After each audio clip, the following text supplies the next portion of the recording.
iya. Jadi ada 4 kira-kira. 4 poin besar di rakorda itu. Iya. Yang ketiga adalah persoalan pilkada. Nah, kenapa? Kan ada orang mengatakan, kok MUI rasa Bawaslu gitu ya? MUI rasa Bawaslu. Ada juga begini loh Bu ya. Iya. Wewenang MUI terlalu jauh. Iya. Saya mau nanya juga jauhnya berapa kilometer? Ya itu. Sekarang kita menarik loh ya. Sekarang kita kenapa MUI melarang Ustadz Abdul Somad, melarang membubarkan tabligh akbar. Ini keumatan Bu ya. Nah, inilah persoalan ketika kita tidak memahami substansi masalah. Kita lihat sisi lain. Assalamualaikum warahmatullahi wabarakatuh. Waalaikumsalam. Bapak Ibu sahabat setia, sisi lain yang dirahmati Allah Subhanahu wa taala. Alhamdulillah kali ini kita kembali hadir dan tampil di sisi lain yang berbeda. Ini edisi spesial di mana kita hadir di ulama kita, di mana tempat kediaman atau surau Buya Haji Dr. Haji Kusrizal Ghazar LCMAG. Alhamdulillah ini sangat luar biasa, dan di tengah kesibukan waktu beliau menyempatkan sedikit waktu untuk sisi lain Aspen. Ini luar biasa, kita ucapkan terima kasih dan kita coba sapa dulu. Assalamualaikum warahmatullahi wabarakatuh Buya. Waalaikumsalam warahmatullahi wabarakatuh. Buya, apa kabar Buya? Alhamdulillah. Buya, terima kasih atas kesediaan waktu yang Buya berikan buat tim sisi lain Aspen. Masya Allah, makasih sama-sama, barakallah. Masya Allah. Alhamdulillah Buya. Semoga Buya tetap selalu dalam keadaan sehat. Amin. Dan untuk semuanya insya Allah. Baik sahabat semuanya, tentu kita tidak perlu jelaskan siapa Buya kita. Yang jelas beliau adalah Ketua MUI Sumatera Barat. Izin Buya, sisi lain hadir ini untuk di tengah hiruk pikuk sebenarnya media sosial bercerita tentang Sumatera Barat. Sebelumnya Sumbar ini juga diuji dengan beberapa peristiwa Buya. Ada longsor, kemudian ada peristiwa sosial yang sama-sama kita simak. Yang terakhir juga masalah di Pasaman gitu ya, Pasaman Barat. Seakan-akan ujian itu belum berhenti. Kemudian tiba-tiba ada berita hangat yang sudah menasional nih Buya tentang peristiwa ini. Buya, kami ingin tahu Buya, apa sebenarnya yang terjadi di Sumbar, terutama mungkin dari kasus yang mencuat ini loh Buya. Mungkin minta ini sama Buya. Baik, terima kasih. Assalamualaikum warahmatullahi wabarakatuh. Waalaikumsalam. Alhamdulillah, salatu wassalamu ala rasulillah wa ala alihi wa sahbihi wa mawalah. Pertama, terima kasih. Ini suatu kesempatan sebenarnya bagi saya untuk berbicara dalam bentuk dialog ya. Dialog Buya. Nah, karena selama ini banyak pertanyaan yang datang atau kritikan, saya menjawabnya tidak dalam berhadapan dalam bentuk dialog. Sehingga tentu dalam waktu kita monolog seperti itu, saya cuma membayangkan kalau ditanya orang begini, ini jawabannya. Iya. Nah sekarang kan sudah di hadapan, ya bolehlah sejauh yang mampu, tapi saya tidak tahu semuanya ya. Iya, saya juga sama Buya, sama juga saya tidak bisa menjawab juga, bertanya juga banyak hal tidak mewakili ya. Iya. Jadi dinamika dakwah dan bagaimana mengelola umat itu memang seperti ini adanya. Kita tidak bisa menganggap ini suatu hal yang luar biasa ya. Ini biasa saja sebenarnya. Ya, ini memang biasa saja semenjak dulu MUI Sumatera Barat menghadapi berbagai persoalan ya. Dahulu pernah ada penolakan Siloam, ada berbagai macam. Ya semua itu kita lewati, kita lalui dengan tetap menjalankan tugas-tugas keulamaan dan bertawakal kepada Allah Subhanahu wa taala. Jadi kita tidak perlu terlalu berlebihan. Karena itu saya hadir di media sosial, tapi ketika media sosial itu sudah berisikan caci maki dan berbagai macam, daripada merusak hati kita, karena kan semestinya media itu kita pakai berdialog. Nah ketika kita sudah jawab, tetapi sudah bahasanya kenapa Anda berkoar-koar begini, itu kan tidak bagus lagi. Ya sudah, saya tidak layani, tidak kecuali yang terbatas layani. Ya sudah, siapa yang mau bertanya, surau kita kan ada. Nah, kemudian juga bisa telepon. Tadi kan saya ditelepon oleh salah seorang kawan dari Ormas Nahdlatul Ulama. Ya, saya jelaskan gitu. dan dia memahami. Jadi tidak usah kita terlalu menghadapi situasi ini. Ya, kita yakin badai pasti berlalu. Ini ada hikmahnya. Ada hikmahnya gitu. Nah, dari pertanyaan tadi sebenarnya ada hal yang sangat berharga dari pertanyaan itu. Ternyata masalah kita itu banyak. Oh gitu. Ya, bukan masalah ini saja. Jadi ini masalahnya tadi Buya mulai dengan masalah ini biasa. Iya. Berarti ada masalah yang luar biasa di balik ini. Banyak masalah kita dan Betul, ya. persoalan. Makanya kalau orang berbicara Rakorda, rapat koordinasi MUI Sumatera Barat dengan MUI se-Sumatera Barat yang berasal dari kabupaten kota. Ini ada pula yang bertanya, kok tidak dibawa ormas? Ya, saya katakan ini kan rakor. Oke. Rakor itu kan internal. Jadi ya tidak melibatkan. Ini kan melibatkan ulama-ulama di Sumatera Barat. Di Sumatera Barat dan di dalam majelis ulama itu sendiri gitu ya. Nah, itu yang dikatakan rakor gitu ya. Dengan antar lembaga di dalam koordinasi MUI Sumatera Barat. Iya. Nah, tetapi di dalam MUI itu masing-masing ormas itu kan punya wakil. Oh iya Buya ya. Iya, MUI itu kan terdiri dari orang-orang dari ormas. Ada ormas ya Buya ya. Iya, ada masing-masing pengurus MUI itu dia berasal dari ormas yang berbeda. Ada yang Muhammadiyah, ada yang dari Nahdlatul Ulama, ada yang dari Tarbiyah, ya seperti Tarbiyah, ada yang dari Dewan Dakwah juga seperti Ustaz Kosasi kan dari Dewan Dakwah. Kemudian ada juga dari kalau di komisi-komisi itu bergabung semuanya. Bahkan di Sumatera Barat kita memasukkan akademisi banyak. Sekom saya akademisi. Dia tidak terlibat dengan dengan ormas A, ormas B, ormas C. Oh gitu. Nah, jadi begitu. Jadi komposisi pengurus MUI itu dia beragam. Nah, sudah terwakili dan itu hadir hampir 100 orang. Jumlahnya 100 orang. Hampir 100. Saya berapa kemarin itu karena kita kan menyediakan porsi per kabupaten kota itu waktu itu 2 orang, yaitu ketua umum dan ketua bidang fatwa.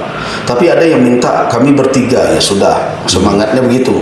Itu dari Mentawai juga datang dari Mentawai. Nah, itu bukan rakorda tiba-tiba ya. Tapi tempatnya kan kalau dekat-dekat Vekum loh ya. Ya, jadi ada apa MUI, usaha MUI ini masalah. Makanya saya katakan banyak masalah kan. Iya. Salah satunya kita bicara tentang pariwisata halal. Selama ini ya. Oke. MUI yang termasuk yang mendorong agar pemerintah Sumatera Barat, bahkan boleh dikatakan MUI lah yang pertama, MUI Sumbar yang mendorong Dinas Pariwisata untuk bisa melahirkan perda wisata halal ini. Itu sudah beberapa tahun yang lalu. Saya bawa orang LP POM MUI Pusat ke Dinas Pariwisata. Iya. Tetapi ketika itu telah lahir berbagai macam dengan dinamikanya, dan ini persoalan yang panjang juga itu perjalanan kalau kita berbicara dengan dinamikanya lahir. Nah, ada yang perlu kita bicarakan lebih serius. Kira-kira apa komponen-komponen pariwisata halal itu? Nah, tentu mau tidak mau salah satunya adalah akomodasi, tempat penginapan. Nah, di dalam pantauan MUI belum ada satupun hotel di Sumatera Barat ini yang benar-benar memiliki sertifikat syariah dari Dewan Syariah Nasional. Waktu itu atau sekarang ya? Sekarang sudah 1. Oh, gitu. Nah, kenapa di Payakumbuh? Kan itu yang saya katakan. Oh iya, kenapa di Payakumbuh? Kan itu di Payakumbuh. Ditanya kan, kenapa? Yang pertama, ini bukan MUI Kota Padang. MUI Kota Padang sudah ada, Bu Yadi Peri ketuanya. Ini MUI Sumatera Barat. Kalau MUI Sumatera Barat, dia mau berrakor dari mana saja. Mau di Mentawai, mau di Darmasraya. Wilayahnya Sumbar nih ya. Nah, tetapi kenapa dipilih itu? Karena dari usaha MUI meminta beberapa hotel yang kita anggap siap, tolonglah bersyariah tetapi terstandarisasi dengan standar yang terbuat oleh Dewan Syariah Nasional MUI. Nah, satu-satunya yang mau memenuhi tuntutan itu, karena itu hampir 85 item lebih kurang yang harus dia penuhi untuk persyaratan mendapatkan sertifikat syariah dari MUI itu. Nah, satu-satunya baru ya Hotel Mangkuto itu. Nah, jadi ini bersamaan, makanya kita undang itu sudah berapa tahun yang lalu itu. Jadi kalau dikatakan kegiatan itu tiba-tiba ya, kegiatan itu seperti diadakan di waktu itu, tidak. Itu panjang perjalanannya. Setelah hotel siap, kemudian kita tentu menyiapkan juga ada tamu dari MUI Pusat yang biasanya secara etikanya sebaiknya dihadiri oleh MUI Pusat, yaitu, nah kebetulan Buya Anwar Abbas, karena beliau memang orang kita dan mengerti dengan kondisi Sumatera Barat, waktu itu beliau dalam keadaan sakit, masuk rumah sakit, tertunda lah. Nah, kemudian beliau siap dan menyiapkan dan disesuaikan pula dengan jadwal Bapak Gamawan Fauzi, karena ada kita pembicaraan terkait dengan pemerintahan, dengan birokrasi pemerintahan, hubungan antar MUI dengan pemerintah dan berbagai macam. Nah, tentu kita butuh pula keilmuan lain bagaimana pemerintahan ini dijalankan. Ya, doktornya salah satunya adalah Dr. Gamawan Fauzi. Di samping beliau bukan hanya ilmuwan di bidang itu, beliau kan juga praktisi. Beliau mantan dulu Menteri Dalam Negeri kan, pernah jadi gubernur, pernah jadi bupati. Nah, jadi semua itulah yang akhirnya membawa acara itu terjadi di Payakumbuh dalam waktu itu gitu ya. Itu sudah sebulan yang lalu dari peristiwa yang sekarang. Yang heboh ini berarti tanggal berapa ya? 22 September dahulu. Peristiwa itu terjadi tanggal 22 September. Peristiwa Rakorda itu 22 September. Ini kan 20-an kemarin kan. Nah, oh gitu ya. Nah, jadi itu masalah. Berarti yang hadir di situ juga Gamawan Fauzi hadir. Kemudian tokoh lainnya siapa ya? Buya Anwar Abbas. Beliau Anwar Abbas. Buya Anwar Abbas wakil ketua umum MUI Pusat. Oh gitu. Nah, kemudian para ulama dari berbagai daerah MUI Sumatera Barat. Itu MUI perwakilan MUI kota kabupaten. Ya? Tidak ada yang absen itu MUI. Seluruhnya yang sudah kan ada MUI yang belum lagi musda sampai hari ini ya. Nah, seperti Padang Pariaman tentu dia tidak bisa. Hanya Pariaman yang datang. Padang Pariaman dengan Dharmasraya. Dharmasraya dua ya. Di luar itu semua hadir. Bahkan diundang 2 ada 3. Oh gitu. Dan itu sepakat yang hasil itu Bu Yani. Nah, hasilnya yang jelas sepakat. Semuanya itu disidangkan, dibacakan, ada yang dibahas lebih mendalam, ada yang sudah clear dan diterima, dan itu ada proses loh. Keputusan-keputusan itu tidak tiba-tiba saja dihadirkan, tetapi juga dilakukan FGD dahulu di tingkat provinsi oleh komisi-komisi terkait. Di tingkat provinsi sudah ada FGD. Jadi FGD dahulu seperti sebenarnya yang kalau saya yang menarik itu atau yang sangat penting untuk disikapi dari hasil Rakorda itu bukan perkara pilkada dan ini cuma mungkin ini banyak kepentingan ada terkait dengan berbagai kondisi sekarang itu ada 5 halaman lebih kurang itu terkait dengan perkara LGBT, dengan perkara penyakit masyarakat. Itu keputusan yang paling awal apa sih? Putusan yang paling awal dalam rapat. Kalau tidak salah yang pertama terkait dengan aliran yang menyimpang. Aliran yang menyimpang. Ya, ada bagaimana koordinasi, bagaimana fatwa yang telah keluar dikawal, kemudian bagaimana menyikapi kemunculan berbagai macam. Kemudian di situ juga ada rekomendasi terkait dengan bagaimana SOP pembinaan yang harus dilahirkan karena sampai sekarang belum ada. Gitu. Nah, itu banyak tugas MUI. Berarti tidak yang ini yang pertama ya. Terus habis itu kalau tidak salah perkara LGBT ini. Kedua LGBT ya. Keduanya, itu terkait itu banyak lagi tuh. Sub judulnya. Ada terkait dengan pendidikan, ada terkait dengan rumah tangga, ada terkait dengan kebijakan pemerintah. Ini menanggulangi itu semua. Gitu. Nah, kemudian baru yang ketiga, baru kemudian masalah pilkada kalau tidak salah. Nah, kemudian setelah itu baru masalah Basnas. Basnas ya. Jadi ada 4 kira-kira 4 poin besar di Rakorda. Yang ketiga adalah persoalan pilkada. Nah, kenapa? Kan ada orang mengatakan kok MUI rasa Bawaslu gitu ya. MUI rasa Bawaslu. Ada juga begini loh Bu ya. Wewenang MUI terlalu jauh. Iya. Saya mau nanya juga jauhnya berapa kilometer. Kalau izin Bu ya, kami hanya ini Bu ya, menyampaikan pertanyaan keumatan. MUI itu begini. Ada yang mengatakan MUI terlalu jauh, bukan koridornya. dan apa pula MUI? MUI kan bagian keumatan. Mungkin Buya juga paham. Ya, saya rasa kalau orang membaca ya rekam jejak ya dari perjalanan MUI, Iya. ingat enggak tahun 2010 ya kalau tidak salah dulu, saya jadi steering committee dan penyelenggara Ijtima Komisi Fatwa se-Indonesia di Padang Panjang, ingat kan? Masalah rokok. Salah satu itu. Salah satu ya, Bu. Oh, kita ingat masalah rokok. salah satu Buya itu. SC-nya untuk Saya SC-nya waktu itu. di Indonesia tuh, Bu ya, di pernyataan. Iya, itu seluruh Indonesia itu. Oh, kira Sumba. Dilakukan di Padang Panjang. Iya, Padang Panjang, betul, Nah, betul, ya. betul. Apa salah satu keputusannya? Masalah golput, masalah pemilu. Terus kenapa ketika itu tidak bicarakan ini terlalu jauh, gitu ya? Nah, kemudian ada permintaan fatwa tentang gratifikasi, tentang serangan fajar ya, tentang uang, ya berbagai macam terkait dengan perkara itu. Jadi dalam masalah itu kok tidak terlalu jauh juga. Jadi sudah banyak sebenarnya kalau kita cari tahu hasil-hasil dari MUI ini kan statusnya Dewan Pakar ya, Dewan Kepakaran. Dia tidak langsung eksekusi di lapangan secara idealnya begitu. Kecuali dalam kondisi darurat, MUI biasanya membuat tim ad hoc misalnya. Oh gitu ya. Nah, karena itu dia akan melakukan nanti adalah dalam bentuk rekomendasi, fatwa, tausiah berbagai macam. Nah, kalau kita lihat hasil-hasil keputusan, baik nih saya ambil contoh. Saya jadi tim perumus tentang konsep kebangsaan dalam pandangan MUI di Banjarbaru kalau tidak salah, di Kalimantan dahulu. Nah, tentu kita bicara tentang bagaimana MUI memandang negara kita ini sekarang. Nah, makanya MUI melahirkan konsep namanya Darul Mitsaq. Nah, Darul Mitsaq suatu negara yang kita bangun dengan komitmen bersama. Komitmen bersama itu kita sebut Mitsaq Watani, komitmen kebangsaan. Jadi kita tidak sebut Darul Islam. Apalagi ada pula tuh yang keras mengatakan sampai Darul Harb, sehingga dia buat tindakan-tindakan teror dan sebagainya. Kan ada juga yang berpikir seperti itu. Nah, kita luruskan ini Darul Mitsaq, itu negara itu kita bangun dengan komitmen kebangsaan, komitmen bersama. Beragam suku, beragam agama ya.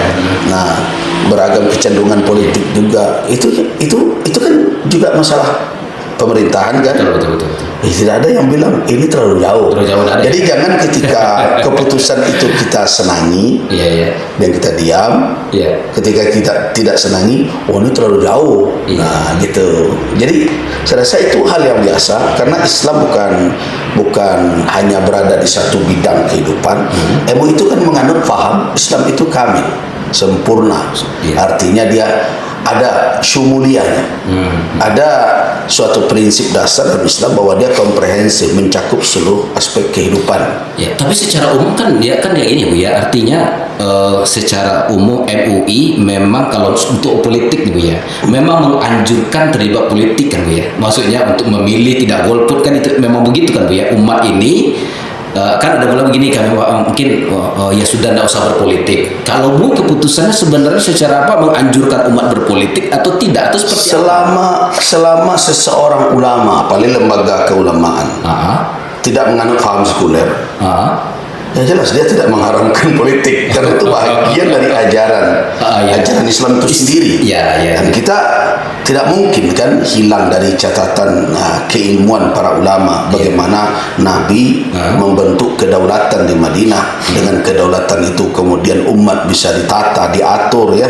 Karena politik itu di dalam Islam kan haikal, suatu kerangka yang berisikan kepada mabadi, prinsip-prinsip, anzimah, lembaga-lembaga, kemudian berikutnya petunjuk-petunjuk yang dikatakan fikih siasah untuk tujuan dan maqasid yang intinya adalah untuk membuat kemaslahatan kepada umat sesuai dengan apa yang diridhai oleh Allah Subhanahu wa taala. Itu diyakini oleh ulama di majelis ulama, termasuk saya yakin itu. Tidak mengharamkan politik ya. Tapi boleh nggak ulama berpolitik? Nah, sekarang tidak ada pernyataan yang mengatakan ulama tidak boleh berpolitik. Nah, ini salah satu yang dibelokkan pula di dalam keputusan Rakorda berbeda, kemudian pembicaranya berlain lagi. Nah, di dalam putusan itu begini sebenarnya. Itu adalah ulama Sumatera Barat. ulama Sumatera Barat ya. Kemudian ada kalimat lembaga keulamaan. Nah, jadi ulama Sumatera Barat tetap menjaga independensi lembaga keulamaan. Paham kan? Ulama Sumatera Barat tetap menjaga Independensi kelembagaan ulama. ya. Majelis ulama. Iya, lembaga Lembaga nih ya. Ini Lembaga lembaga. keulamaan kan itu. Oke. Nah, Ya. artinya itu yang berkomitmen untuk tidak terjun ke dalam politik praktis itu adalah ulama-ulama yang itu terkait dengan lembaga keulamaan. Ulama yang terkait dengan kelembagaan. Ya, lembaga keulamaan. Apakah dia jadi pengurus? Pokoknya masuk ke dalam pengurus lah. Ya. Ya. Nah. Selain itu boleh. Selain itu, kita serahkan ada kalimat siapa saja yang menawarkan diri berbagai macam dan sebagainya, memakai simbol-simbol keagamaan bertanggung jawablah. Nah, Oke. itu kan arahan. Kemudian arahan lagi agar jangan sampai melakukan tindakan yang bertolak belakang dengan tuntunan syariat. Itu kan untuk siapa saja. Oke, betul ya. Nah, karena kan bersiliar dengan bahasanya ulama. Jadi kenapa lembaga keulamaan ulama yang berada di lembaga keulamaan harus menjaga itu? Itu berdasarkan kepada PDPRT, PO dan orientasi MUI itu sendiri. Saya kalau masuk ya menjadi tim atau menjadi pendukung apa-apa, saya harus berhenti ya. Arti keluar dulu ya dari Ketua umum dan sekretaris umum. Hah? Nah, itu resikonya tidak boleh. Oh. Nah, tetapi bagaimana pengurus yang lain? Kita sudah komit di Sumatera Barat berdasarkan kepada aturan-aturan organisasi yang lain itu kalau dia terlibat dia nonaktif dulu. Oh gitu. Nah, itu ya. Nah, itu sudah berlaku, sudah berjalan. Iya, saya ambil contoh salah satu misalnya yang aktual Ketua MUI Tanah Datar. Kenalkan, Buya Mas Devi. Hafizahullah. Buya Mas Devi itu Ketua MUI Tanah Datar. Kemudian beliau masuk menjadi calon legislatif. Itu saya sekali aja menelpon. Beliau sudah tahu sejarahnya. Siap ya. Baik. Tidak lama setelah itu beliau ajukan itu surat pengunduran diri. Iya. Nah, selesai sampai hari ini sudah selesai. Saya proses setelah rapat pleno MUI Tanah Datar dikirim, ya kita proses. Diganti, ya begitu. Artinya boleh ya, tapi dengan syarat yang tadi Bu ya. Ya itu. Sekarang kita menarik Bu ya. Sekarang kita kenapa MUI melarang Ustadz Abdul Somad, melarang membubarkan tabligh akbar. Ini keumatan Bu ya. Nah, inilah persoalan ketika kita tidak memahami substansi masalah. Yang pertama, apakah MUI itu punya kewenangan melarang dan mengizinkan? Ya tidak. Dia koordinasi Pak ya atau? Enggak. Rekomendasi itu bukan pelarangan. Oh iya. MUI nggak punya pasukan. Iya, jelas. Iya, apalagi mau membubarkan. Oh iya. MUI tidak memberikan pelarangan. MUI itu menyatakan sikap karena diminta oleh ada permohonan masuk untuk memberikan rekomendasi. Berarti ada surat begini? Ya. Ada surat. Seinformasi yang saya dapat, surat itu tidak jadi diserahkan fisiknya, tapi hanya diserahkan permohonan itu melalui PDF di WA. Jadi surat secara fisik tidak ada, hanya lewat mungkin dia WhatsApp. akan serahkan, tetapi mungkin karena ada kendala berbagai macam, akhirnya nggak apa-apa melalui WhatsApp lah ya. WhatsApp PDF saja ya nggak apa-apa. Tapi ini resmi kan dia? Resmi kan dia. Tetapi yang menyerahkan itu bukan ketua panitia ya, yang sekarang terus mengkritik membantah, bukan.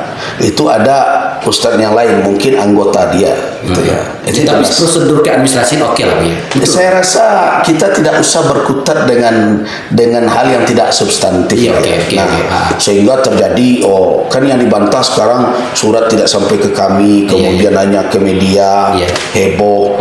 Padahal itu sudah ada pemberitahuan dialog. Saya katakan, dia katakan Buya ketua MUI Sumbar berbohong, kan sering begitu. Nah, saya katakan itu sudah dikirim maksudnya bukan suratnya, tetapi ada dialog setelah itu karena dia sudah mendapatkan surat itu ada di media tertentu, saya tidak tahu juga di apanya gitu ya, di media apa, tapi diajak oleh Ketua Umum MUI, ayo bertemu, saya tunggu di sini. Ketua MUI Pekumbu Ya, mengajak untuk berdialog panitia. ketika itu katanya kenapa suratnya ke sini? Ya, tentu sebagai Ketua Umum MUI saya mau periksa ini apakah ini keliru. Tentu saya lihat suratnya dulu kan. Koordinasi dengan Buya berarti Ketua Umum ini. Jadi surat itu lahir. Nah, ketika sebelum ditandatangani dikoordinasikan dengan saya. Oh gitu. Oke. Draftnya sudah selesai. Oke. Draftnya sudah selesai. Dikirim Ketua MUI Sumbar ke Buya. Dikirim. Oke. Nah, saya mau jelaskan gini. Dikirim ke saya, surat itu sudah selesai. Kan ada pula yang menuduh. Saya yang mengonsepnya, enggak. Buktinya ada Oke. di saya semua. Oke. Nah, saya tidak utak-atik itu surat. Nah, kecuali satu kata yang saya mengatakan ini tidak tepat. Karena kalimat itu dengan alasan di atas, kalau tidak salah, ya kami curigai. Saya katakan jangan curigai, gantilah kami duga. Nah, kan itu yang diperdebatkan pula. Zon tidak boleh. Saya katakan kenapa tidak boleh zon? Nah, orang kan ketika bicara zon kan yang terpikir husnuzon dan suudzon. Jadi bukan itu sebenarnya. Zon itu di dalam mengambil keputusan. Kalau zon tidak boleh, itu kita fikih itu bisa habis semua tuh. Karena hasil ijtihad itu tingkat tertinggi dari hasil ijtihad. Kalau sudah masuk ijtihad, analisa ya, itu tingkat tertinggi adalah zon rajih atau ghalib zon. Dugaan kuat. Dugaan kuat ya. Iya, tidak. Kalau pasti tidak perlu lagi kayak kalau hukum sholat wajib ya. Nah, itu tidak perlu analisa. Itu namanya itu yang di dalam kajian keislaman al-ma'lum fid din bidarurah. Sesuatu yang diketahui tanpa membutuhkan analisis yang mendalam, pengetahuan umum lah. Nah, itu. Nah, jadi saya katakan buat kalimat diduga, kami duga. Ya itu saja yang saya apakan. Nah, kemudian mereka bawa, baik ya, ada pertanyaan saya. Apa alasan?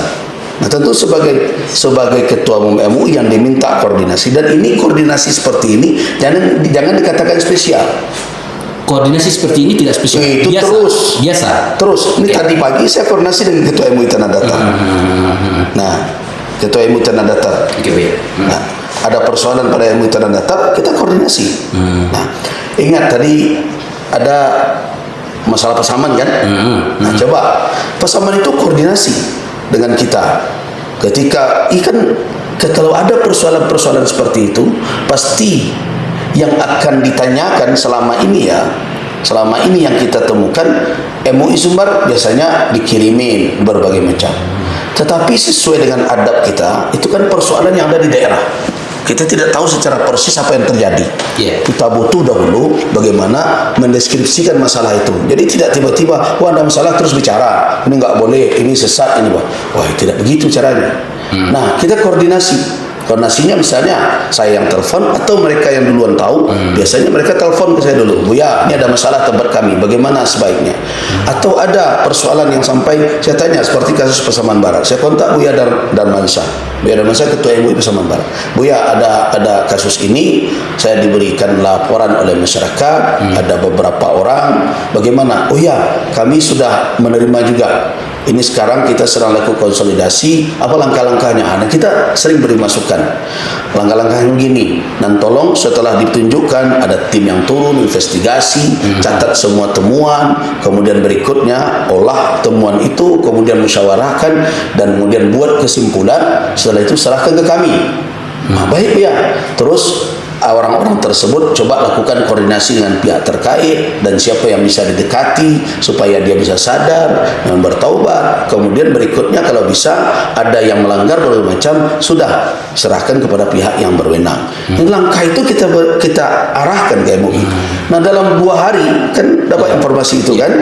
Dalam 2 hari semuanya clear dan pihak yang apa itu sudah dibawa oleh imigrasi dan berbagai macam, dan akhirnya ada video taubat. Itu MUI sudah menyerahkan laporan tertulis MUI Pasaman Barat ke kita, dan kita itu menghadapi masalah itu kadang bisa tidak tidur sampai jam 2 ya. Melakukan koordinasi seperti itu.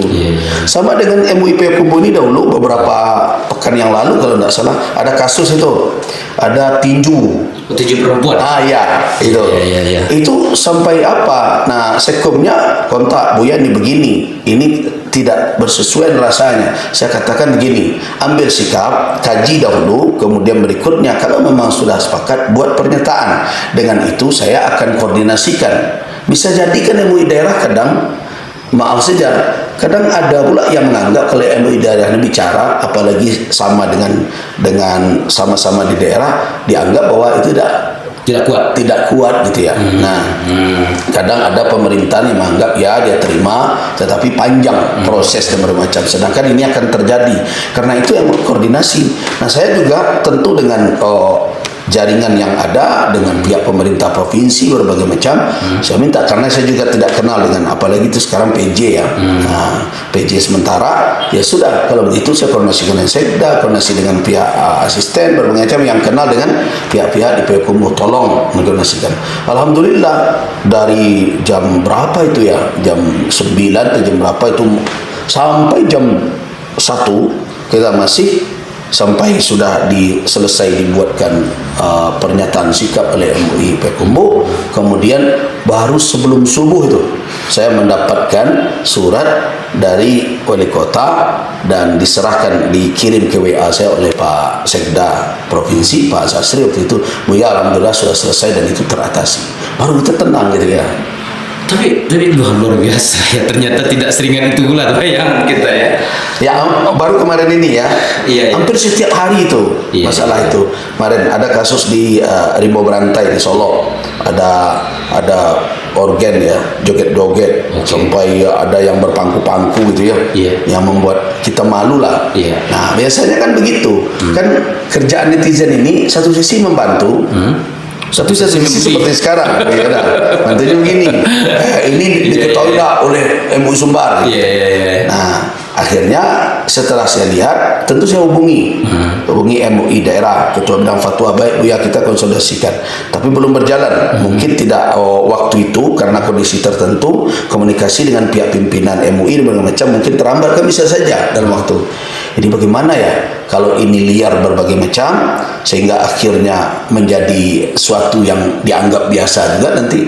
Ya sudah, kadang-kadang saya bisa terobos juga. Misalnya sudah saya telepon ajudan Pak Wali Kota, tolong bilang Buya ingin bicara, ya langsung serahkan ke Pak Wali. Saya tanya Pak Wali ini bagaimana kondisinya, beliau jelaskan. Nah, saya katakan Pak Wali tolong tuliskan dengan ajudan yang Pak Wali jelaskan itu, tolong dituliskan ke saya dahulu supaya saya bisa menjawab orang-orang yang bertanya. Selesai, kemudian saya menunggu bagaimana solusinya. Besok pagi setelah pembicaraan itu, nah datanglah video bahwa masyarakat itu minta maaf dan tidak akan mengulang lagi. Ya kita tentu beri ruang itu. Betul. Nah begitu, itu hampir jarang yang sepi itu dari minggu ke minggu gitu ya. Jadi ya itulah kondisinya. Ya, tapi ini menarik Bu ya. Saya wakili publik ini Bu ya. Kata atau informasi yang berserak di masyarakat. Ini kan Buya sama Buya nih. Buya itu juga kalau nggak salah tuh ada orang berkata gini, ini orang luar negeri semua loh Buya. izin mohon maaf ya. Ini kalau mungkin di kalangan tertutup mungkin itu debat, bahkan debat dialog yang keras itu kan biasa Buya. Tapi ini dia lihat di luar. Apa tidak dikemas? Ini izin Buya. Bagaimana? Jadi ketika masalah itu muncul setelah koordinasi, kan saya tanya itu alasannya apa. Dia kirim. Ada video, kemudian ada flyer, kemudian ada percakapan. Nah, tentu etika berorganisasi supaya orang tahu, walaupun berkoordinasi, tapi ingat ya, dalam perkara yang belum disepakati bersama, itu antara MUI itu hubungannya adalah hubungan konsultatif dan koordinatif. Antara MUI, kabupaten kota dengan konsultatif dan koordinatif. Sebelum ada kesepakatan. Ya, kalau sudah disepakati, baru di situ instruksional jalan. Jadi orang ini kan juga tidak memahami kan bagaimana. Nah, ketika saya melihat itu, ini kan kewenangan mereka. Kenapa kewenangan mereka? Itu berada dalam wilayah. Benar. Nah, walaupun berada dalam wilayah Sumatera Barat, tapi kita kan sudah menempatkan di situ ada otonom MUI Payakumbuh. Mestinya dengan di Payakumbuh. Nah, saya cuma mempertanyakan apakah ini sudah beralasan. Ya mereka katakan sudah. Bahkan ada kalimat saya, apa anda ragu-ragu nih? Jangan ragu-ragu. Nah jawab, bagaimana kita ragu menjaga negeri kita? Ya sudah, kalau begitu silakan. Saya kalau tidak ada melanggar secara keorganisasian, ya sudah saya backup. Nah gitu kan. Nah kemudian kan keluar muncul peristiwa ini. Muncul peristiwa ini saya kan diam saja. Awalnya Buya diam. Nah diam saja. Satu hari, tetapi ketika saya kan terus dikirimi oleh Ketua Umum MUI Buya Herman Ali ini, Ketua Umum MUI Payakumbuh, dan saya betul-betul ya simpati dengan beliau. Umur beliau sudah mendekat 70 tahun ya, 68 atau berapa itu umur beliau, 68-an itu. Ini kan orang tua kita. Nah, makanya saya katakan kepada Sekum, itu Buya jangan lepas sendiri. Nanti beliau kan baca-baca juga komentar, di situ berbagai macam. Ada pula yang netizen yang katakan Buya bau tanah, berbagai macam. Nah, itu sudah maki-makian. Nah, kemudian mulailah saya lihat ada komentar-komentar yang menyerang secara personal, kemudian yang memperkaratkan terus tentang proses surat dan sebagainya, tidak membicarakan substansi. Dan intinya adalah menyerang personal dan menyerang lembaga. Nah, dalam situasi seperti itu, saya sebagai Ketua Umum MUI tidak boleh cuci tangan. Itu tidak bertanggung jawab namanya. Nah, ketika itulah saya keluar. Nah, saya nyatakan peringatan kepada umat, jangan coba-coba ke sana arahnya. Kenapa? Kalau itu dilakukan, berarti bukan persoalan ini yang jadi masalah. Nah, akhirnya saya kan menerima kiriman yang mengkritik itu ketawa-ketawa di Facebook. Apakah belum? Apa dia bilang? Oh kami happy saja. Yang sekarang yang sedih, yang bermasalah itu MUI Sumbar dengan MUI Payakumbuh yang telah dibully oleh netizen gitu. Dia ketawa hahaha. Nah kira-kira seorang dai, seorang mubalik ya, seorang buya pula gitu, boleh tak bersikap seperti itu? Dia gembira ketika ada lembaga keulamaan dibully oleh netizen. Dan saya tahu sendiri netizen-netizen itu, karena saya suruh beberapa anggota surau coba dilacak. Ya kebanyakan mereka adalah ada yang akun palsu, berbagai macam. Dan tentu adalah orang-orang yang mungkin merasa tidak enak juga, merasa terganggu dengan keputusan MUI. Dan bisa jadi juga mungkin ada yang tidak senang secara personal kepada saya, minta ganti Ketua Umum MUI, ganti Buya Gege. Saya katakan benar mau diganti, saya senang sekali ini. Kalau iya, karena saya sudah tidak mau lagi nih. Ini 2 periode ini sudah begitu berat ya, dipikul oleh MUI dengan, ingat ya, kita tidak ada bergaji 1 sen pun di sana. Tidak ada kita bergaji, dan tidak ada anggaran 1 sen pun untuk MUI Sumatera Barat sudah 9 tahun ya. Jadi pengurus MUI tidak ada gajinya? Tidak ada sama sekali. Nah, perlu diingat itu. Dan saya kan bolak-balik nih, Bukit Tinggi. Biasanya kan kalau tidak janji hari ini, saya masih di Padang nih hari ini.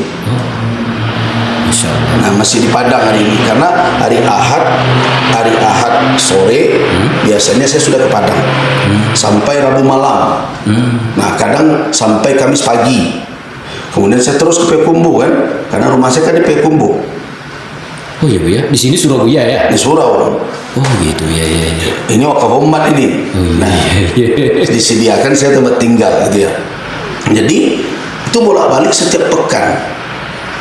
Jadi kalau ada orang yang mau menggantikan saya, tidak usah ribut-ribut di medsos, datang aja. Buya saya mau digantikan. Saya tanya kepada kabupaten kota, sudah kita berhenti aja gitu ya. Mau enggak begitu? Karena ini menyandangnya berat setiap pekan. Jadi pernah saya sekali membeli minyak ya. Kemudian kata yang SPBU ada barcode Pak. Pak ini enggak, Pak ini apanya mau dikasih struknya gitu ya. Ini struknya. Saya bilang saya mau kasih siapa nih? Ke istri saya. Istri saya kan masak saya juga kan. Tadi kira umat juga nggak banyak tamu gitu. Nah itu gitu. Jadi tiap minggu 4 nggak pernah saya absen kalau tidak keluar. Setiap pekan begitu bolak-balik nyetir sendiri. Yang mengatakan, oh ya sudahlah jangan nyetir sendiri. Saya gaji sopir pakai apa? Ya gimana lagi ya gitu. Nah, itulah kondisinya. Nah, jadi kalau saya lihat masalah ini substansinya tidak ada terlalu berat. Intinya MUI menolak kajian itu dalam bentuk tidak memberikan rekomendasi, tidak menyetujui secara rekomendasi. Buya, iya benar Buya. Berarti kalau seandainya nih, kita kan sebenarnya setuju acara itu, setuju dan setuju kan polisi. Iya, rekomendasi itu kan hanya salah satu dari pertimbangan ya? yang akan diputuskan nanti oleh pihak yang berwajib untuk mengizinkan atau tidak mengizinkan. Kalau seandainya polisi tetap mengizinkan sebenarnya acara ini, apa komentarmu? Apa komentar kewenangan polisi? Oh, enggak ada Buya akan menyerang pula begitu. MUI ini kan bukan orang bodoh-bodoh ya, dia tahu batas kewenangan dia. Kewenangannya di sana yang beri izin. Terus apa masalahnya? Ini benar ini kayaknya mengerucut nih. Sebenarnya kewenangan izin itu bukan di MUI. Bukan, makanya jangan disebut pelarangan. Jadi tidak ada MUI tidak akan melarang Buya kita Al-Mukarram Al-Somad untuk berceramah.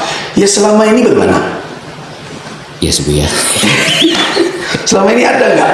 Iya. Saya rasa pengurus-pengurus MUI juga ada hadir dalam kajian-kajian sampai ke sini. Saya juga harus apa yang dilarang? Oh iya, ini harus menampak mengerucut Buya karena orang begini liar. Oh, seakan-akan juga tendensius. Buya kayaknya tidak senang. Oh, karena ini macam-macam lah berliar tuh ya.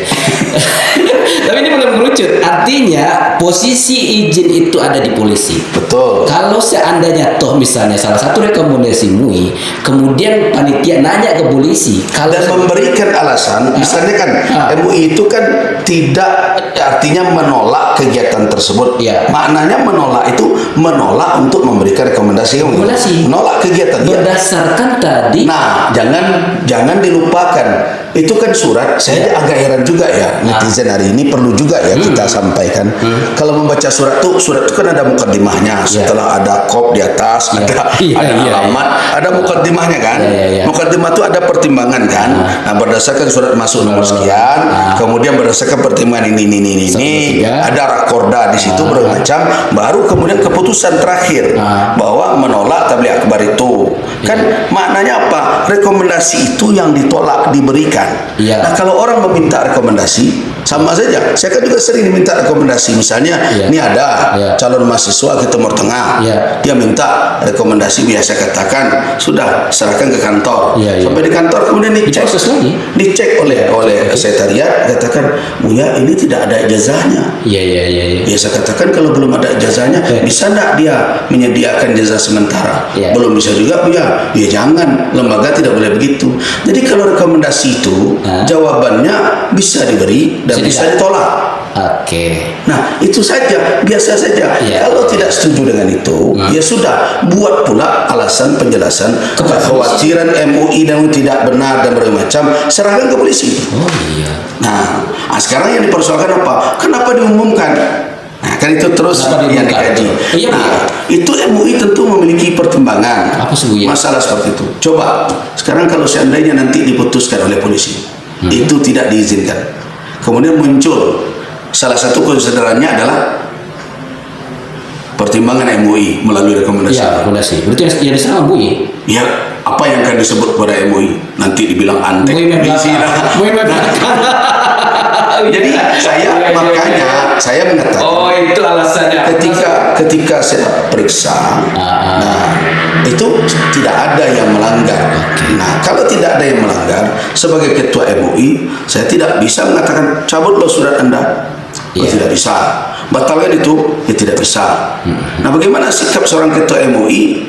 Saya tidak orang yang suka membuang badan. Jangan seperti itu. Orang tidak tahu dengan Buya Gus Rizal. Buya keras banget kalau umat nggak terini. Masya Allah. Bagaimana kita membuang badan? Itu kan MUI kita di daerah. MUI kita di daerah yang harus kita lindungi karena mereka telah berjalan berdasarkan kepada keputusan yang kita ambil bersama, bukan hanya MUI Sumbar. Nah, sekarang kan digiring-giring seolah-olah itu keputusan Gus Rizal. Iya, betul. Bukan, itu keputusan Rakorda. Nah, diseretlah pakai ada ulama. Kenapa MUI mendikotomi memilah-milah ulama luar, ulama dalam? Itu memang ada itu. di dalam rakor itu. Nah, bagaimana cerita yang kali tadi Buya? jadi yang ada di dalam rakorda itu sebenarnya adalah terkait dengan bagaimana suatu pandangan itu diputuskan, dilahirkan.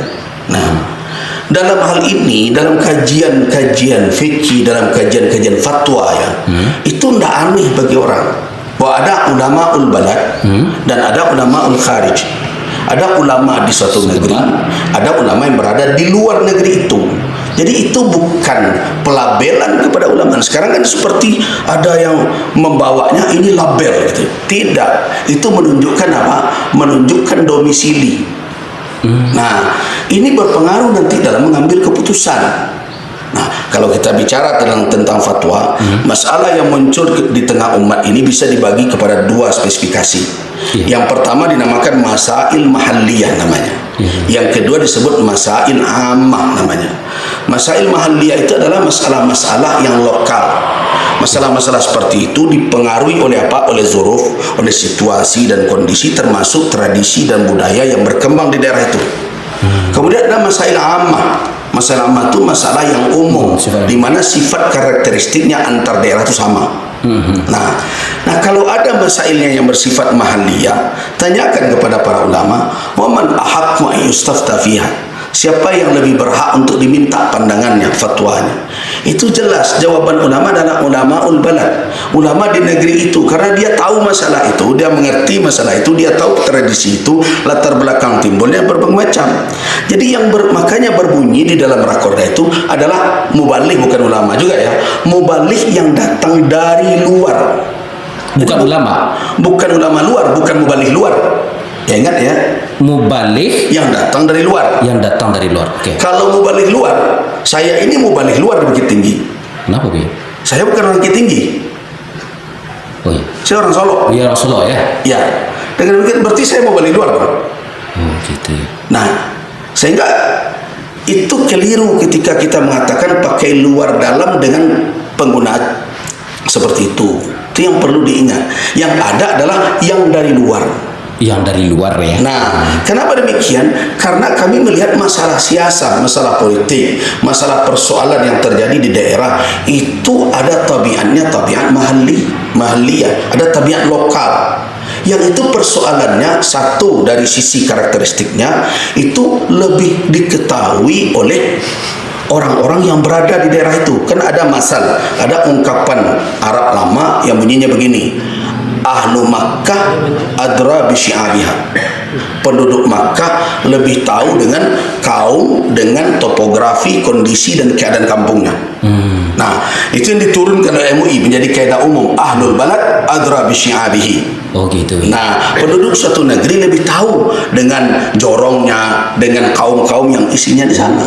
Berarti kalau Buya nih, Buya kan ketua MUI tinggal di Solo. Andai kata ada persoalan di Solo, nggak bisa langsung Buya. Oh enggak, saya tanya dulu ke ulama Solo. Oh. Nah, ini pernah saya beri contoh. Okay. Saya contoh. Ini contohnya aktual dan pernah terjadi. Ketika ada persoalan di Pesisir Selatan. Pesisir Selatan itu waktu itu ada sikap ulama Pesisir Selatan tidak menerima dibentuknya FKUB, Forum Komunikasi Umat Beragama. Okay. Nah, waktu itu kemudian setelah keputusan itu saya diundang. Saya tahu saya diundang seperti arahnya untuk meminta saya bisa tidak keputusan ulama Pesisir Selatan ini dianulir oleh MUI provinsi, dibatalkan lah kira-kira. Nah, datang saya. Kemudian apa tugas saya dalam adab keulamaan? Nah, adab keulamaan, saya bertemu dengan seluruh ulama, perwakilan ulama di Pesisir Selatan. Saya tanya, Buya, apakah keputusan ini telah final? Kata beliau, final. Apakah keputusan ini telah dikaji dengan alasan-alasan yang kuat, baik dari aspek syar'i maupun dari sisi kondisi dan keadaan yang terjadi di tempat ini? Apakah sudah ditimbang efek yang akan terjadi? Bagaimana nanti resikonya apa? Sudah, Buya. Nah, apakah ini sudah betul-betul ibarat kata orang Minang, boleh digolongkan, bicara boleh dilayangkan? Mereka semua sepakat. Sudah, Buya. Nah, setelah itu saya bicara. Nah, Pak, Bapak sudah dengar. Saya sudah dengar. Di dalam konsep keulamaan tidak ada hak saya untuk mengatakan bahwa diri saya lebih tahu tentang pesisir selatan dibandingkan Buya-Buya ini. Mereka yang hidup dengan umat di sini, mereka yang tahu kondisi di sini. Saya tinggal di Padang, gitu kan. Nah, saya tidak tahu dengan kondisi real. Barangkali saya cuma tahunya permukaannya saja. Atau saya cuma tahu selintas saja. Itu tidak tahu namanya. Nah, karena itu tidak ada yang lebih tahu dengan masalah di Pesisir Selatan melainkan ulama Pesisir Selatan. Nah, boleh tanya, terus sikap MUI Sumbar bagaimana? Sikap MUI Sumbar tegak lurus berdampingan dengan keputusan yang telah dilahirkan ulama Pesisir Selatan, karena mereka lah ulama di negeri ini. Saya saja begitu. Nah, kalau saya langgar itu, ulama tahu saya dianggapnya su'ul adab itu. Oh, ini yang maksud su'ul adab. Nah, ya. itu. Kemarin kan super heboh tuh soal adab, masa Ustaz Abdul Somad tidak dikatakan tidak beradab oleh Buya. Nah, persoalannya flyer itu kan adalah sosialisasi dari hasil rakorda yang telah disebarkan sebulan yang lalu. Kan belum ada kasus Ustaz Abdul Somad. Oh gitu ya. Nah, terus kenapa seolah-olah dibawa itu kemudian dihantamkan ke Ustadz ini, kemudian dijadikan alasan membuli ini? Nah, itu kan tidak benar. Itu bisa kedua-duanya nanti itu membawanya ke sini, bisa jadi itu adalah tidak benar. Itu sudah fitnah juga kepada orang yang membuat. Sama rakorda ini. Ini rakorda ini sengaja dibuat enggak untuk Ustadz Abdul Somad? Iya, benar. Saya tidak pernah menutupi hal yang boleh diketahui oleh umat itu. Nah, saya katakan tidak ada, karena itu di dalam kalimat itu tidak ada tersebut ustadz siapa, ustadz siapa. Tetapi apakah ulama ini juga mengkaji kondisi Sumatera Barat yang lalu sebagai sampel bahwa ini dikhawatirkan akan terjadi? Karena gini, ketentuan dari rakorda itu berpijak juga kepada, kalau dalam bahasa Minang, kemamimpinan sebelumnya. Sadali dariah. Tentu harus ada, bukan hanya sangkaan-sangkaan, tapi sangkaan itu sudah memiliki indikasi kuat atau belum? Sudah sampai ke tingkat lebih dari 50% atau belum? Soalnya kalau hanya 50% itu syak namanya, ragu, tak iya, tak tidak. Tapi ketika ada bukti-bukti dan data-data, maka ulama berketetapan hati bahwa sangkaan ini sudah sangkaan kuat. Indikasi sudah ada. Nah, bukan hanya Ustaz Abdul Somad yang jadi catatan-catatan, termasuk beberapa ustaz lain, karena itu terjadi di beberapa tempat Sumatera Barat. Ada dai, kemudian dibawa, dia datang sebagai dai, sebagai mubaligh. Coba kalau datang sebagai jurkam, MUI kan memantau saja tuh. Kenapa? Karena dari dai maka ada kaitan MUI. Nah, kalau dai kerjanya apa? Berdakwah. Kalau mubaligh kerjanya apa? Tabligh. Kalau jurkam kerjanya apa? Ya, kampanye, Bu ya. Nah, kan ranahnya ada kan? Kalau ranahnya itu dakwah, tabligh beririsan dengan tugas majelis ulama. Nah, tapi kalau ranahnya kampanye, itu tugasnya Bawaslu. Itu kan sederhana masalahnya ini. Ada pula yang mengatakan, kau rasa Bawaslu? Ya, kalau dia datang sebagai jurkam, silakan Bawaslu. Tapi kalau sebagai mubaligh, sebagai dai, ada dong sikap kami, boleh tidak kami berpendapat? Nah, ini pandangan dari ulama Sumatera Barat. Ya boleh, isinya kan meminta, mengingatkan, kan begitu? Apa tidak boleh? Ada katakan, itu merendahkan kehormatan tuan guru kami. Ya, kalau cerita begitu tidak selesai-selesai. Kenapa? Itu hampir 100 orang yang memutuskan itu, apa tidak punya kehormatan pula? Kan punya juga kehormatan. Mereka bersepakat dengan tujuan baik melindungi negeri mereka. Kenapa? Ada kajian-kajiannya. Itu kan keputusannya saja itu kan. Kajiannya, efek nanti yang akan ditimbulkan. Nah, taruhlah si fulan datang ke negeri ini, menunjukkan pilihlah sini. Ada katakan, kan MUI sering disuruh tabayun ya. Nah, semestinya kan kita tanya semua. Ketika kita menunjuk si fulan, tidak bertemu dengan si fulin, kira-kira tabayun tidak itu? Kita mengatakan ini lebih baik, ini tidak, pilihlah ini. Bermakna pilihlah ini, tinggalkan sana kan? Kalau mau tabayun, ya tabayun semua. Tidak mungkin setiap keputusan itu panggil orangnya. Ini kan ada keputusan yang sudah berlandaskan kepada keputusan yang bersama tadi itu. Saya lihat kan itu. Nah, kemudian ini dalam proses itu, setelah selesai keluar, saya amanahkan. Saya kan juga tidak bisa telan juga mentah-mentah. Ada informasi dan bermacam. Saya minta ketua komisi hukum saya, Pak Wendra. Pak Wen, tolong ditelusuri apakah alasan MUI Payakumbuh ini benar-benar real adanya. Ya sudah, dikoordinasikan dengan pihak terkait dan benar tidak tangan kedua, tangan pertama bahwa memang beliau itu disebut oleh itu sebagai yang mengkampanyekan beliau, dan bahkan ada pernyataan-pernyataan dari tim yang membawa beliau akan ada kegiatan-kegiatan di luar dari kegiatan tabligh akbar ini. Nah, kalau terjadi hal ini misalnya terjadi nanti terkontaminasi atau ada persoalan di situ, setidaknya MUI telah mengingatkan. MUI kan tidak melarang tadi kan? Iya. Nah, MUI telah mengingatkan karena MUI telah menolak kegiatan itu dalam kondisi sekarang. Nah, jangan dilupakan itu. Dalam kondisi sekarang. Tentu iya, karena kan konsiderannya itu. Karena dikhawatirkan berbagai macam gitu kan. Nah, jangan dibaca yang di atasnya, jangan sampai tidak dibaca. Nah, karena ada ini, itu penyebabnya baru muncul penolakan. Iya. Tapi kalau ujuk-ujuk penolakan itu. Nah, kalau begitu memahaminya, berarti MUI tidak menolak ketika persoalan seperti itu, kekhawatiran itu tidak ada. Nah, makanya selama ini sudah terbukti kan? Tidak ada larangan. Iya, tidak ada larangan ya. Ya, betul. Waduh, Masya Allah, ini ternyata. Jadi kalau begitu sebenarnya Buya secara personal hadirnya Ustadz Abdul Somad untuk berceramah ini selama ini kan begini bro, Ustadz Abdul Somad sudah mengangkat nama Sumatera Barat, bahkan beliau ini bahasa ceramah dengan bahasa Minang, banyak kalau juga bela di nasional begitu. Secara personal Buya cukup bangga dengan persoalan ini. Yang personal saya termasuk tidak hiperbolis ya. Oh iya. Ini maaf ya.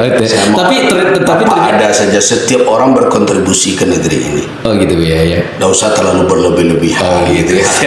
Siap. Setiap orang berkontribusi, kita terima kasih. Oke, kita tapi kalau kita seret ke sana, terkesan kita mengangkat yang satu, merendahkan yang lain. Nah, seperti membalah batuang lah. Jadi siap ya. bagus. Artinya siapapun yang berkontribusi itu kita terima kasih dan kita Kalau saya yang melihat, tidak kecil pengorbanan ulama-ulama kita juga di daerah. Jadi tidak melihat kita hanya sebatas ukurannya popularitas. Bicara di daerah, ya kita terima kasih, syukuri. Tapi jangan dibuat pula rakyat ini berhutang. Karena ada yang mengatakan kita berhutang. Ya, saya rasa tidak sampai ke situ dah. Tadi kan ada saya ceritakan bagaimana MUI harus terjun dalam berbagai persoalan dengan keminiman. Sebaiknya ada penelitian juga. MUI kabupaten kota itu berapa sih anggarannya kadang setahun? Ada yang tidak dapat lah. Dengan beban seperti itu, karena mungkin ada segan ketika saya pernah tolong, itu ada kejadian di situ.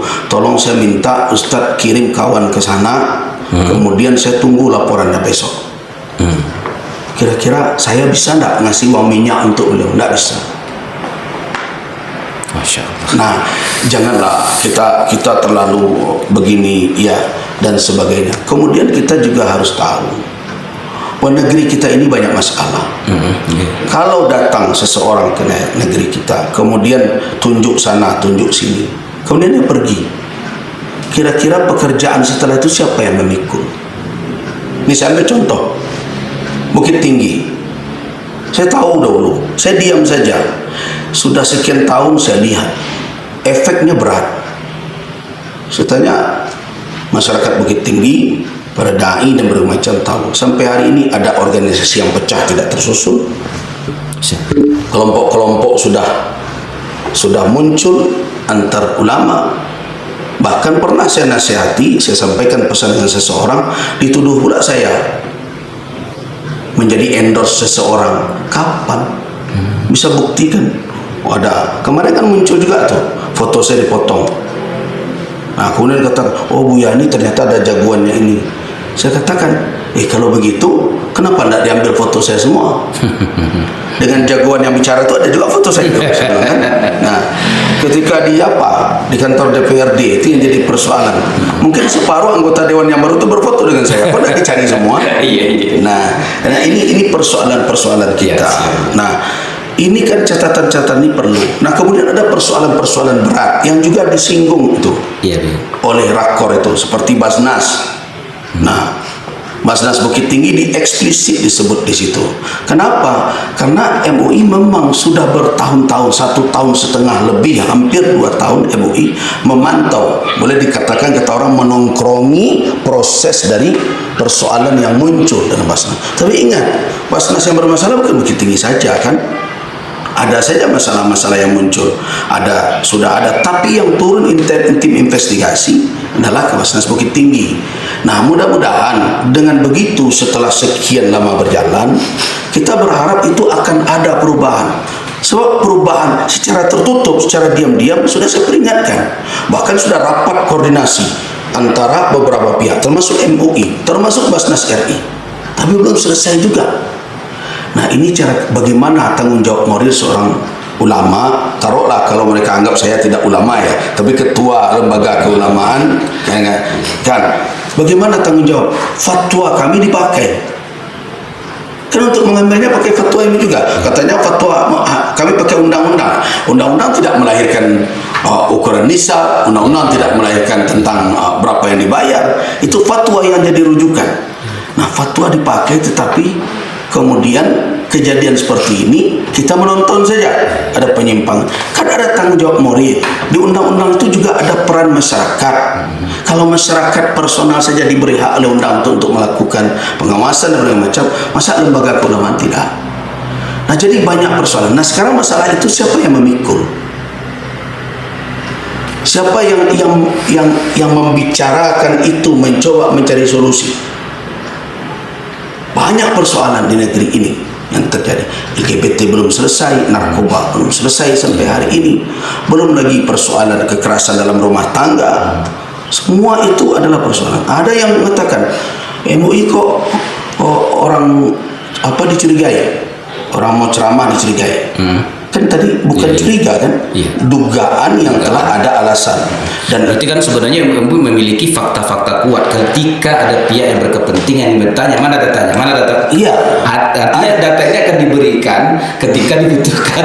Nah, sekarang kan dikatakan bahwa seolah-olah MUI menuduh pihak panitia akan menjadikan itu ajang politik praktis. Itu juga tidak sampai ke sana. Itu kan asumsi yang mereka buat. Kenapa begitu? Karena tidak ada disebut bahwa itu akan menurut penelusuran. Nah, si fulan ini begini-begini, maka ditolak lihat kabar itu. Nah, berarti ada kemungkinan penyusupan. Ada kemungkinan menyusupnya misi-misi politik praktis ke dalam tablik itu. Kalau dia mau merenung kiri dan kanan, bisa jadi MUI juga membawa manfaat menjaga ustadz itu, menjaga lembaga itu. Sebab ada yang kadang tidak bisa terkendali dalam situasi ramai begitu. Ini misalnya ya, sedang tabligh akbar, datanglah orang tertentu. Nah, kemudian yang di-endorse atau yang didukung, kemudian ya selamat datang, ini sahabat saya, itu saja satu, ini kawan saya, itu saja kalimat seperti itu bisa dipersepsikan berbagai macam. Nah, jadi apa salahnya kalau ditunda waktunya, dicari waktu yang tepat, atau mungkin ada langkah-langkah lain yang membuat bahwa kegiatan itu benar-benar tidak ada agenda di luar itu. Nah, MUI mendapatkan, mungkin pihak penyelenggara tidak menemukan, tetapi MUI menemukan data bahwa memang ada kegiatan yang telah direncanakan di luar dari kegiatan tabligh akbar itu. Nah, kan sederhana masalah ini. Ya, kalau tidak setuju, sudahlah. Ini pandangan kami. Bawa saja ke aparat polisi, Pak. MUI itu tidak beralasan. Ini data-data kami, ini perkiraan kami. Nah, silakan ditimbang. Iya, betul. Kan MUI surat itu dibawa ke tingkat kepolisian. Nanti kan di polisi kan juga dianalisa kan, Bu ya. Kan soal keramaian saja. Soal keramaian rasanya. Efeknya, dampaknya, kondisinya, apakah akan menimbulkan berbagai macam kerawanan. Saya rasa itu adalah di bagian ada SOP-nya. Ya. Jadi itu persoalannya. Jadi jangan dibawa-bawa ya ke ranah yang tidak substansial gitu. sehingga akhirnya jadi debat-debatan gitu.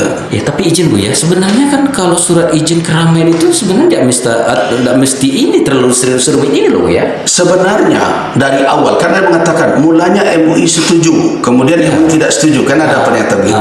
Itu kan persepsi seseorang, ya boleh saja. Tetapi dari dialog itu Ketua MUI mengatakan, tidak usahlah, terus sajalah. Kenapa? Karena selama ini tidak ada rekomendasi-rekomendasian dari MUI, kan begitu? Iya. Nah, tapi pihak yang mengajukan mengirimkan ada urutan 1, 2, 3 persyaratan yang selama ini MUI tidak pernah itu menerima, bahwa untuk meminta izin itu diminta ini salah satunya, kan begitu ya, oleh polisi. oleh polisi. Nah, disitulah makanya MUI mengkaji, berarti ada permintaan yang selama ini tidak.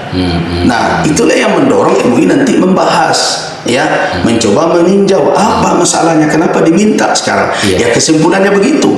Kemungkinan kalau secara sepintas dilihat oleh akal secara umum, kemungkinan pihak pengamanan juga berasumsi yang begini kemungkinan ya, kenapa harus ada. Wallahu alam, saya tidak mau sampai ke situ ya. siap ya. Ya, silakan izin. Ya, silakan. Ini agak dingin tadi sedikit.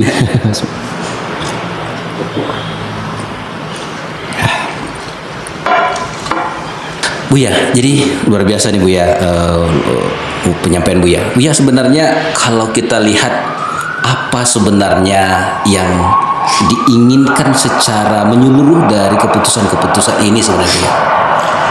Yang pertama, kita ingin umat ini cerdas, umat ini berwawasan, dan umat ini boleh dikatakan bisa lebih dewasa di dalam mengikuti perhelatan seperti ini. Nah, kalau perhelatan itu biasanya setelah berhelat itu kan setelah beralik kan bagian hati ya. Iya. Jangan sudah beralik cakap-cakap, piring baca, kemudian dapur terbakar, gitu ya. Rumah hilang, bawa tinggal lagi. Iya, Kan itu contoh itu, bukan contoh rekayasa atau dibuat-buat. Tapi itu adalah hasil dari penglihatan ulama secara faktual. Ini berisiko besar. Nah, karena itu kita minta dewasakan saja masyarakat ini, biar mereka mempergunakan wawasan mereka, analisa mereka. Toh yang bersaing itu sesama muslim. Iya. Yang kedua, orang-orang kita juga kadang saling mengenal, apalagi tim dengan tim kadang bertetangga juga dan macam. Ya sudahlah, kita serahkan kepada masyarakat.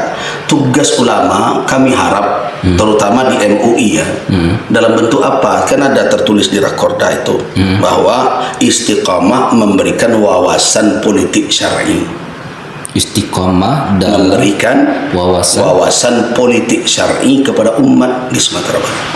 Jadi politik syar'i itu, siasat syariah itu seperti memberikan wawasan, keilmuan, bagaimana pemimpin itu kriterianya, kan itu selama ini yang saya lihat ada video saya khutbah di Solo dipotong-potong oleh orang, pemimpin itu harus sidik, amanah, fotona gitu kan. Nah, itu bagian dari memberikan penjelasan politik syar'i, edukasi seperti itu. Kemudian berikutnya bagaimana semestinya pemimpin mengelola, harus ada keadilan, harus dia menjadi bagian dari keseluruhan karena dia sudah pemimpin bersama. Jangan setelah dia duduk kemudian tetap saja dia menjadi pemimpin kelompok dan tim suksesnya dan berbagai macam. Itu adalah pesan-pesan yang harus disampaikan oleh ulama, tanpa harus menjadikan arena itu termasuk mimbar apalagi sebagai tempat kampanye pilihlah si anu. Tidak, itu tidak setuju MUI Sumatera Barat. Nah, itu MUI sesumber ke sana arahnya. Berikan itu. Untuk apa? Agar wawasan umat bertambah, kedewasaan umat di dalam berpolitik semakin. Karena sampai saat ini yang tidak bisa kita bantah secara faktual dan aktualnya bahwa kita memilih sistem ini sekarang ini. Nah, tentu kita tidak bisa menolak sistem ini, kita ikut di dalamnya. Ya sudah, kita harus semaksimal mungkin dia mendatangkan manfaat, jangan dia membawa mudarat. Oh, kajiannya begitu ya? Ya tentu ke sana arahnya. So kalau seandainya masuk ke ranah seperti ini tanpa membawa etika, tanpa membawa adab, tanpa membawa nilai-nilai, apa yang terjadi? Ya seperti money politik bisa berjalan, caci maki bisa berjalan, ya fitnah memfitnah bisa berjalan. Kemudian tidak kecil kemungkinan terjadi nanti mempolitisasi agama. Agama itu ajarannya ada politik, tapi memperalatnya ya jangan. Agama ada ajaran politik, Ada ajaran politik di dalamnya. tapi jangan. Jangan dia menjadi alat, karena agama itu tujuan. Oh gitu. Nah, jadi tujuan orang berpolitik agar dia bisa menjalankan tuntunan agamanya secara sempurna untuk dirinya dan untuk masyarakatnya. Kan itu makanya tadi saya katakan apa definisi ya siasat syariah, politik syar'i itu? Dia adalah apa? Haikal, suatu kerangka, yang di dalamnya berisi mabadi, prinsip-prinsip termasuk akhlak dan berbagai macam, yang akhirnya membentuk apa? Suatu sistem anzimah, suatu sistem-sistem untuk apa? Menjalankan kedaulatan demi apa? Demi untuk menyusun, mengatur kemaslahatan bagi rakyat, bagi umat. Gunanya apa? Agar terwujud kemaslahatan yang diridhai oleh Allah. Bukankah itu tujuan agama? Nah, itu ada bagian itu, ada pelajaran seperti itu dalam agama kita. Tetapi kalau agama itu jadi alat ketika sedang berebut, ada kan saya dengar-dengar, itu bukan istilah saya, dia mengatakan ketika mau mencari kursi baca ayat kursi, setelah dapat kursi lupa ayat kursi, lupa ayatnya, ingat kursinya saja, karena saya dengar-dengar begitu ya. Nah, saya pikir kan Cari kursi baca ya kursi benar dong. juga ya begitu. Itu namanya jadi alat gitu. Betul, Jangan gitu. Ya saya rasa apa tausiah rekomendasi di MUI di Sumatera Barat tidak ada yang mengatakan offset di mana. Iya. Ulama luar tadi sudah saya jelaskan, Iya. dari luar. Betul. Itu biasa kok, orang yang ngaji fatwa tahu itu masalah itu. Jadi bukan berarti dikotomi ulama sampai ada yang mengatakan saya juga berasal pulang ke kampung sendiri, ini ada garis darah Minangkabau. Kita kan bukan bicara putra daerah dan tidak putra daerah. Betul. Kan kita bukan bicara kesukuan. Betul. Tapi dari luar dan ada di dalam itu menunjukkan wilayah domisili dan wilayah medan dakwah para dai. Yaitu menentukan dong di dalam mengambil keputusan jelas. Tapi umat ini gini Bu ya, kalau yang luar biasanya itu beberapa rekam jejak Buya ini kayak gini nih. Misalnya Buya itu benar-benar prinsip tebujo lalu tebelintang patah. Kalau kita lihat dulu kayak Buya ini ya, kan Buya seorang PNS dulu ya. Iya. Itu kenapa berhenti tuh Buya? Kan ini apakah memang faktor apa? Kan dulu kan nggak salah faktor jilbab, faktor apa juga ebo-ebo ke nasional. Iya. Ini seperti apa prinsip yang kenapa sampai begitu Buya Jadi memperjuangkan apa ini gini? begini, saya sebenarnya tujuan utama saya tidak jadi pegawai. Oh gitu. Nah, jadi pegawai ini kalau tidak bisa dikatakan kecelakaan ya kebetulan. Nah, jadi begini, saya ketika tamat dari Mesir tahun 97, kemudian saya diajak oleh Bapak Dr. Andus Rusdinurdin waktu itu masuk ke MUI. Jadi organisasi yang saya geluti saja ya hanya MUI yang saya urus bermacam, karena saya termasuk yang berprinsip tidak usah banyak-banyak kalau tidak takamian. Oh gitu. Nah, ini saja semenjak dari Solo. Iya, so. Makanya kalau ada orang mengatakan MUI ini jabatan ya, mungkin saya termasuk yang karir ini. Dari kecamatan ya, kabupaten gitu. Di kabupaten itu dari komisi, kemudian ke ketua bidang, kemudian menjadi pelaksana tugas ketua umum, kemudian ke Sumbar, ketua fatwa lama masa Buya Nasrun Harun, kemudian terus Buya Samsul Bahri, nah terus baru ketua umum. Jadi begitu proses, dan memang itu yang menjadi cita-cita saya, berkiprah dalam dakwah. Itu saja. Apa Bu? Hanya itu, berkiprah di dalam dakwah. Mengamalkan amanah ilmiah. Jadi amanah ilmiah ini bagi saya bukan profesi. Ini amanah ilmiah, bukan profesi. Dakwah itu amanah ilmiah, bukan profesi. Artinya kalau saya tidak diminta orang bicara, saya senang aja, karena tidak ada tugas keilmuan yang akan saya sampaikan. Nah, makanya sampai hari ini kan sudah hampir jarang sekali saya memenuhi undangan-undangan keluar. Banyak undangan, tapi hampir tidak. Banyak, boleh dicek itu. Sekarang ini ada yang dari Batam, Agam, dan saya katakan saya tidak bisa. Ada surau Sydney, kan orang kita membuat surau di Australia, dan saya ikut dulu mempromosikan surau itu untuk bantuan dan berbagai macam. Ikutlah di dalam menyampaikan itu kepada umat. Sampai hari ini sudah 3 kali mereka minta hadir. Nah, belum pernah saya penuhi sekalipun. Nah, termasuk juga berkeliling-keliling ceramah di sana. Tanya di Bukit Tinggi ini, ada enggak jadwal ceramah saya di luar surau? Khutbah pun tidak ada sampai sekarang. Dahulu pernah ada beberapa titik ya, ada 3 titik Al-Ikhwan, kemudian Nurul Ikhlas, Tengah Jua, sekarang tidak ada lagi. Saya di surau aja. Oh, berarti untuk mencari Buya ada di ya, di surau. Saya khutbah di surau. Kalau tidak ada kegiatan MUI, saya tidak ada kegiatan MUI keluar. Kalau tidak, saya di surau saja. Mengaji juga seperti itu, di surau saja. Kemudian di daerah lain, saya cuma sediakan waktu sekali sebulan untuk di kampung, di Solo, Masjid Agung Al-Muslimin. Kemudian di Padang. Di Padang itu karena itu jamaah sudah berapa tahun itu dibina ya. Dulu Masjid Tatahirin, kemudian pindah ke Masjid Samping Makan Pahlawan. Karena sudah sempit, akhirnya dibawa ke Masjid Al-Hakim sekarang. Di situ saja, tidak ada keluar saya. Ada undangan masjid ini, maaf, saya tidak bisa berjanji. Kenapa? Saya khawatir tamu MUI ini tidak bisa dijadwalkan. Nah, tidak bisa terjadwal semuanya. Jadi kadang-kadang saya sudah berjanji, kemudian diingkari. Tidak semua jamaah bisa memaklumi itu. Kalau saya tidak datang, malah hadis yang pernah saya baca dilemparkan ke saya. Tuh, kan Buya itu yang ngajak ayatul munafik saras. Sandora munafik tigor, kayaknya ngamalkan tuan. Nah, kan repot jadinya. Nah, itu makanya. Ya, waktu kemarin saya hadir, waktu saya coba cari Buya yang ke Batam itu, ada bapak yang sama kita coba masuk ini dari Batam. Dia persatuan agama kalau salah. Iya. Karena banyak orang antrian untuk mencoba cari celah Buya di sini, rencana mau komunikasi, tapi kelihatannya padat sekali. Di depan saya saya mau cari Buya, saya mengajak ke Batam persatuan agam. Iya, agam Bukit Tinggi. Sudah lama di Kalimantan kalau katanya. Iya, mungkin beliau dulu di Kalimantan. Iya. Baik Buya, ini rasanya luar biasa nih Buya, dahsyat sekali Buya. Buya, izin di closing statement ini pesan-pesan keumatan buat umat Islam, terutama mungkin kita di ranah Minang ini Buya. Saya rasa tidak ada niat ulama yang akan buruk sejauh dia menjalani atau memahami peran dan tugasnya. Ulama tidak berniat buruk kepada umat, kepada negerinya, dan tidak pula berniat buruk kepada kawan-kawan seperjuangannya.